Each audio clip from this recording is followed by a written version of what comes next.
What's going on? Finally got off work, getting ready to go train some friends. Just work out with a friend. Work out. So, what's up? Basically, I have gotten a lot of questions about how to make gains or how to change your physique. And the number one thing that's true in both of those, in weight loss or making muscle gains, is consistency and dedication. Those two things always have to be present. So you're going to have factors that come and go, and those factors are going to be how you train, what weights you train with, scheduling, food, how many calories and of what. Those things are factors that will vary. But you always have to have consistency and dedication. So that means you have to put that goal in front of you and attach it to all aspects of your life.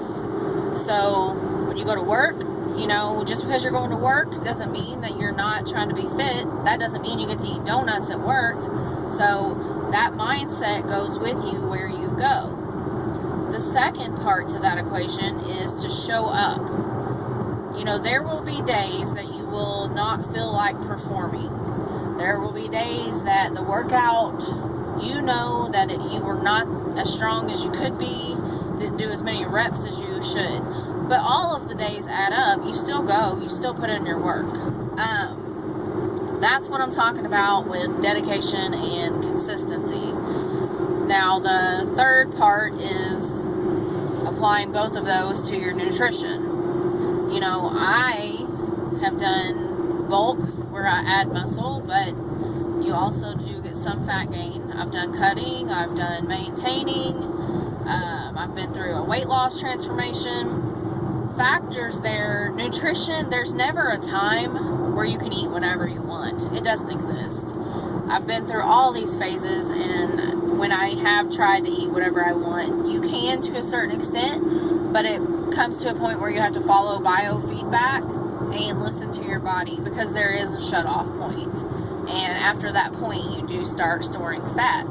Nobody really wants to do that because it's hard to get off. It sucks. So don't get to that point. If you are in a bulk or if you are maintaining, allow yourself a little more freedom with what you're eating, but don't ever go all out, do any binging or eat purposeful junk all day, every day, because you're going to feel really bad about it,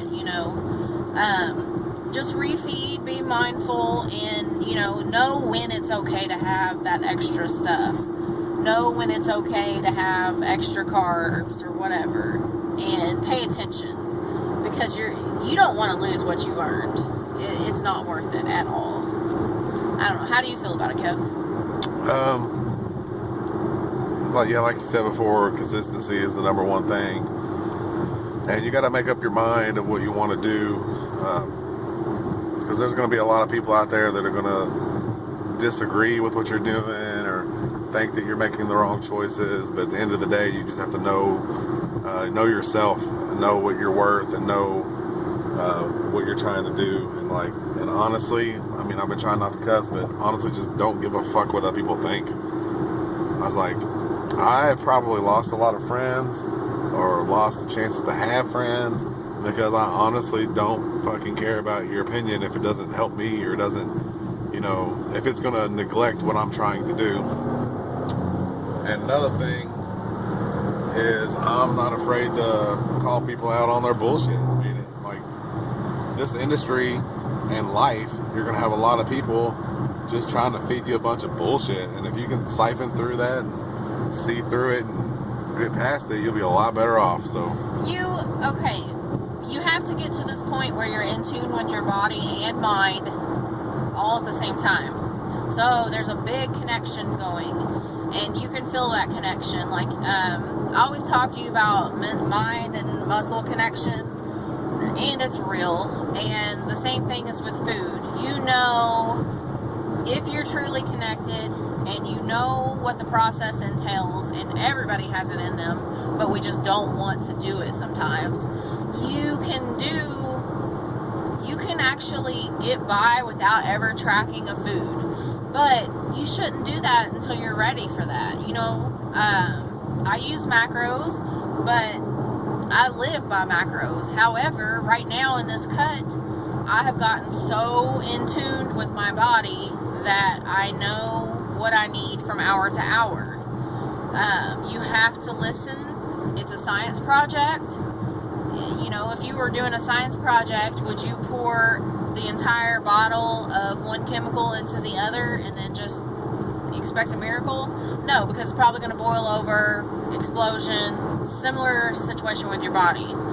You have to try things in small increments. So for me, I have a tendency to overplay cardio. It has nothing to do with what I know about cardio or what I know about training people. That is me. I like to kill whatever I'm doing. I want to go big, go hard, go home. Like, that's it. That's my mindset. So when it comes to cardio, I tend to overdo cardio, which is why when I'm adding muscle or maintaining, I have to take it out because I don't know when to stop. And only because it's an addiction. I like the way cardio feels. So you have to play in those amounts. If I want to run 6 miles every day and lift weights, because you know I'm not going to stop lifting weights, I have to plan my food. So right now, this requires me to eat about every hour and a half to 2 hours. Some days it's more along the lines of every hour. You have to get to that point to where you can feel that. Or you don't. Or some people, you know, will just hire their coach forever, and the coach, what I do is I'll look at your body and I listen to how you're responding to your exercises and your food, and then I play it by ear that way. That's different. If you choose to have somebody else handle your food and stuff forever, that's fine. There's nothing wrong with that. For me, I'm a science nerd and I like experiments, so my body is an experiment, and that's how you figure it out. But probably should take this pre-workout. It is, what time is it, 7? Yeah. 7 at night. So I did not use a stimulant for pre-workout. The only thing I have in my cup is 2 scoops of pump and a drink packet. I think that's it. I don't think I put any creatine in it because I think my pump has creatine. But I almost did. So it's just 2 scoops of pump and a drink packet. And that's where we're at. Because I kind of got a little bit too much caffeine earlier. I don't know how it happened, but I took my fat burner and then I bought an energy drink when I picked the kids up, and I've had a headache ever since. So you gotta watch out for that stuff.